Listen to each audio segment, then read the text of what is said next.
কথাতে আমি হব রাজকুমার। ঈদে মুক্তি পেয়েছে শাকিব খানের নতুন সিনেমা রাজকুমার।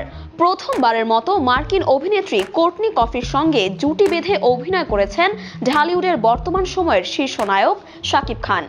মনের দেশে সবাই রাজা, আমি একাই রাজকুমার। তালিকায় থাকা সব সিনেমার চেয়ে এই সিনেমার দর্শকপ্রিয়তা আকাশচুম্বী।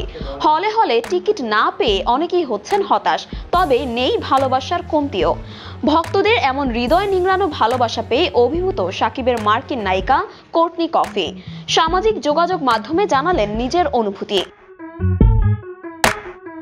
পারিবারিক সম্পর্ক এবং একজন স্বপ্নবাজ তরুণের বাংলাদেশ থেকে আমেরিকায় যাত্রার গল্পকে কেন্দ্র করে নির্মিত হয়েছে রাজকুমার চলচ্চিত্র। এতে শাকিব কোর্টনি ছাড়াও বিভিন্ন চরিত্রে অভিনয় করেছেন তারিক আনাম খান, মাহিয়া মাহি, আরশ খান, ডক্টর এজাজ। এরই মধ্যে আরশাদ আদনান প্রযোজিত ও হিমেল আশরাফ পরিচালিত রাজকুমার সুপারহিট হয়েছে। 100-র ওপর হল নিয়ে দাপট দেখাচ্ছে রাজার মতোই। এই সিনেমা দিয়ে মার্কিন এই অভিনেত্রীকে চিনেছে গোটা বাংলাদেশ, এমনটাই জানালেন তিনি।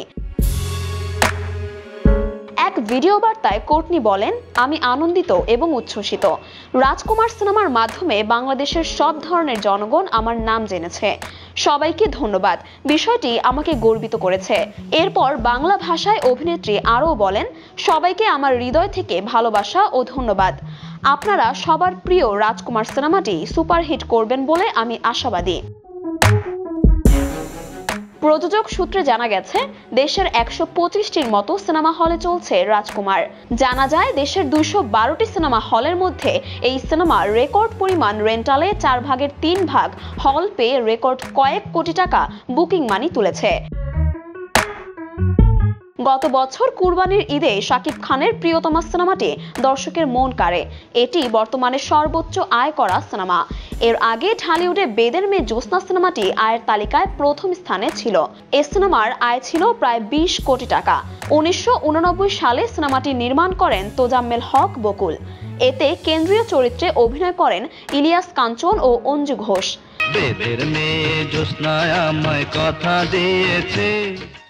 বাংলাদেশের সর্বকালের অন্যতম সেরা ব্যবসা সফল এই ছবিটি ওই সময় 1200টি সিনেমা হলে প্রদর্শিত হয়। সে সিনেমার আয়ের রেকর্ড ভেঙেছে শাকিব অভিনীত প্রিয়তমা সিনেমা। সিনেমার কেন্দ্রীয় চরিত্রে অভিনয় করেছেন ঢালিউড কিং শাকিব খান এবং কলকাতার ইধিকা পাল। তবে এবার দেখার বিষয়, প্রিয়তমাকে কি ছাড়িয়ে যাবে রাজকুমার?